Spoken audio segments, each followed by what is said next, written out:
भोंदूबाबा अशोक खरात याच्यासोबत video viral झाल्यानंतर अखेरकार महिला आयोगाच्या अध्यक्ष रुपाली चाकणकर यांना राजीनामा द्यावा लागलेला. आपल्यासोबत करुणा मुंडे आहेत, त्यांनी सुद्धा या संदर्भातला आवाज उठवला होता, राजीनाम्याची मागणी केली होती. आपल्यासोबत आपण त्याची बातचीत करणार आहोत. ताई, तुमची पहिली प्रतिक्रिया. 2000 मी अगोदर देवाचा खूप खूप धन्यवाद मानते. आणि असे लोक जे लोकांवर अन्याय अत्याचार करत आहे, राजकारणमध्ये मोठे पदावर असताना लोकांवरती अन्याय अत्याचार करत आहे, त्यांच्यासाठी पण हे आहे की जिथे कायदा कानून नसेल तिथे देवाचा जे कानून कायदा चलतोय. आणि 2023 पासून मी हे लढाई लढत आहे. 2023 मध्ये मी देवेंद्र फडणवीस साहेबांना, CM साहेबांना आणि महिला आयोग, राष्ट्रीय महिला आयोग जे दिल्लीमध्ये आहे तिथे मी जाऊन महिला आयोग रेखा शर्मा जे होते त्यांना मी निवेदन दिला होता की महाराष्ट्राची जे महिला आयोग आहे ते महिलांच्या बाबतीत काय काम करत नाही आणि काही एक रूल असतात महिला आयोगाचे, ते रूल फॉलो करत नाही. त्याच्यासाठी आणि तुम्ही हे महिला आयोग के अध्यक्ष जे आहे त्यांना बदलून टाका. पण कुठेही माझी जे मागणी आहे त्याला यश मिळालं नाही, क्योंकि हे राजकारणी जे आहे सगळे एकमेकांना पाठबळ देऊन वाईट गोष्टीला बढावा देत आहे आणि आपल्याला दिसतोय. त्यानंतर मी औरंगाबाद हायकोर्टामध्ये खटला टाकलेला आहे. त्याच्यामध्ये महाराष्ट्र राज्य सरकारला पण नोटीस बजावण्यात आलेला आहे आणि आता आमचा केस सुरू झाला होता, पण देवानी अगोदर आमची ऐकला आमचा आणि आज रुपालीताईचा राजीनामा झाला. आणि याच्यामध्ये कोई खुश होने की या दुख होने की बात नहीं है. हे जे आहे महिला आयोग का जे पद आहे, रुपालीताई म्हणताय की मला सॉफ्ट टार्गेट किया जाता है, तो तुम्हाला सॉफ्ट टार्गेट नाही किया जाता है. तुम्ही म्हणताय की जे खरात आहे ते माझ्या गुरु आहे आणि त्यांची बायको माझी गुरु आहे, त्यांचे व्यक्तिबद्दल माझे फोटो आहे, पण कोणी कसं आहे आपल्याला माहीत नसते. ते खरी गोष्ट आहे की कोणी कसं आहे माहीत नसते. पण तुम्ही त्यांचे संस्थामध्ये मेंबर म्हणून आहे, 4थ्या नंबरचे तुम्ही मेंबर आहे आणि तुम्ही ज्यांच्यासोबत तुम्ही मेंबर आहे, जरी तुम्हाला इतका डोक्या नाही आहे, तुम्ही इतके बिंडोक आहे की तुम्ही असे व्यक्तीसोबत तुम्ही संस्थामध्ये असतात जे 1, 2, 5 नाही 60 महिलांचा शारीरिक शोषण करतोय, बलात्कार करतोय, मूत पाजतोय त्यांना.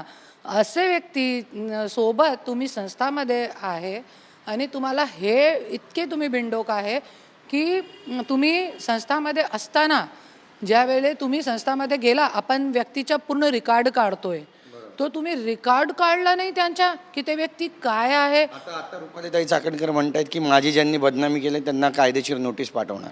चालेल ना, आम्ही तुमच्या नोटीसचं स्वागत करू आणि त्याच्या प्रतिउत्तर पण आम्ही देऊ. आणि मी तो अगोदर रुपालीताईला नोटीस पाठवलेला आहे, सरकारकडे आमची कोर्टाची नोटीस गेलेली आहे, क्योंकि आम्हाला अशी महिला आयोग की अध्यक्षा नकोय. आणि आज रुपालीताई म्हणताय की मला त्यांचे व्यक्तिबद्दल माहीत नाही होता. तो तुम्हाला ज्यांचे व्यक्तीबद्दल माहीत आहे त्यांचे तुम्ही काय झेंडे लावले, ज्यांचे व्यक्ती रेणू शर्मा, करुणा मुंडे, संपदा मुंडे, गौरी गर्जे, ये अपनी चौहान, संजय राठौर की पूजा चौहान, अरे इतकी महिलांचा शारीरिक, मानसिक, आर्थिक छळ झालेला आहे. आणि तुम्ही काय केला, इतके मोठे राजकारणी लोकांबद्दल तुम्ही काय कारवाई केली मला दाखवा. मी तुमच्या चरणामध्ये येऊन मी तुमची माफी मागते. पण तुम्ही हे महिलांच्या बाबतीत ज्यांच्याबद्दल तुमच्याकडे कंप्लेंट आहे ते जे आहे खरात, त्याच्याबद्दल तुम्हाला माहीत नाही होता व्यक्तिबद्दल, पण ज्यांच्याबद्दल तुम्हाला माहीत आहे, गौरी गर्जे, पूजा चौहान, हे सगळी महिलांना तुम्ही काय न्याय दिला. आणि तुम्ही न्याय देत नाही, महिला आयोगची अध्यक्ष म्हणून तुम्ही काम करत नाही, त्याच्यासाठी आज तुमचा राजीनामा झालेला आहे. आणि तुम्ही सॉफ्ट टार्गेट काहीच नाही आहे आणि तुम्ही महिलांना बसून तुम्ही सॉफ्ट टार्गेट करताय. आता पुण्यामध्ये काँग्रेसचे जिल्हाध्यक्ष अरविंद शिंदे ते पण म्हणतात की एखाद्या महिलेला अशा पद्धतीने तिचं करिअर संपवणं हे काही योग्य नाही, यामागे राजकारण आहे. कसं पाहता याकडे? राजकारण तर तुम्ही लोक करतायत. शिंदे, काय नाव सांगितलं, अरविंद शिंदे भाऊ, राजकारण तुम्ही लोक करताय. तुम्ही काँग्रेसचे आहे तरी पण आपल्या पार्टीसोबत तुम्ही इमानदारीने वागत नाही. आपल्या पार्टीची कमीत कमी लाज राखा. आणि आज जे आम्ही इतकी मेहनत करत आहोत आणि त्याच्यासाठी तुम्ही बोलताय की राजकारण करताय. राजकारण तुम्ही लोक करताय. वाईट लोकांना राजकीय पाठबळ देऊन, पाठिंबा देऊन तुम्ही राजकारण करताय. आणि तुम्ही आजपर्यंत, शिंदे भाऊ, आजपर्यंत तुम्ही किती महिलांचे पाठीमागे उभे राहिले? संपदा मुंडेचे पाठीमागे उभे राहिले. आत्ता जवळजवळ 4-5 महिने अगोदर तिचा मर्डर झालेला आहे. जे कोण होता तिच्या आपला कोल्हापूरचा मंत्री, आमदार, तो त्यांच्याबद्दल तुम्ही आवाज उचलली का? नाही. ते महिलाला न्याय दिला का? नाही. गौरी गर्जे, संपदा मुंडे, इतकी अशी खूप काही महिला आहे. मी आज माझ्याबद्दल आजपर्यंत तुम्ही काय सांगितलं नाही. आज इतका मोठा भ्रष्टाचार माझ्यासोबत दिसतोय. मी लिस्ट काढलेली आहे. कमीत कमी 13 पॉईंट मला असं सापडलेले आहे की धनंजय मुंडे जेलमध्ये दिसू शकता आपल्याला. पण तुमच्यासारखे लोकांच्या पाठबळ असताना त्याच्यासाठी आज महाराष्ट्रामध्ये कानून कायदा काय राहिलेला नाही. शासन प्रशासन काहीच काम करत नाही. 2023 पासून तुम्ही खरं तर रुपाली चाकणकर यांच्या विरोधात लढा सुरू केला. तुम्ही दिल्लीला पण गेलात, राष्ट्रीय महिला आयोगाला पत्रसुद्धा दिलं आणि आता कुठेतरी तुमच्या जनसुराज्य पक्षाला यश येते असं म्हणावं. स्वराज्य शक्ती सेना. आज मी देवाचा खूप धन्यवाद मानते. स्वराज्य शक्ती सेनाला आज दुसरी वेळे खूप मोठा यश प्राप्त झालेला आहे. लास्ट इयर धनंजय मुंडेचा राजीनामा केला होता आपणनी आणि आज रुपालीताई चाकणकरचा आपणने राजीनामा करून घेतलेला आहे. आणि याच्यामध्ये मी एकच बोलते की कानून कायदा आहे पण आपल्याला लढावं लागते आणि मी लढली आणि आज विजय झालेली आहे.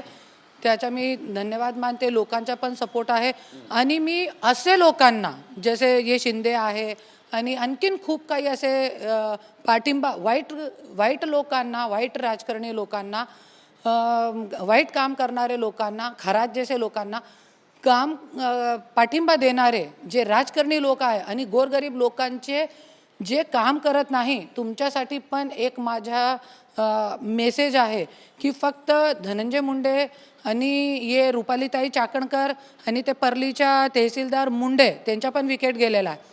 तो तुम्ही पण लक्षात ठेवा. जे लोक वाईट गोष्टीला सपोर्ट करणारे आणि जे राजकारणी लोक चांगल्या पद्धतीने काम नाही करणारे, तो नेक्स्ट नंबर तुमचा पण असणार आहे. क्योंकि जे लोक काम करणार नाही त्यांच्याबद्दल मी कानूनन कायदेशीर कारवाई करणार आहे. नक्कीच. धन्यवाद आमच्याशी बातचीत केल्याबद्दल. तर आपण पाहतोय की थेट आपला जो इरादा आहे तो त्यांनी जाहीर केलेला आहे, करुणाताई मुंडे यांनी, की जो कोणी व्यवस्थित काम करणार नाही त्याच्या विरोधातला हा लढा सुरूच राहील. कॅमेरा पर्सन संतोष कदमसह गिरीश गायकवाड, TV9 मराठी, मुंबई.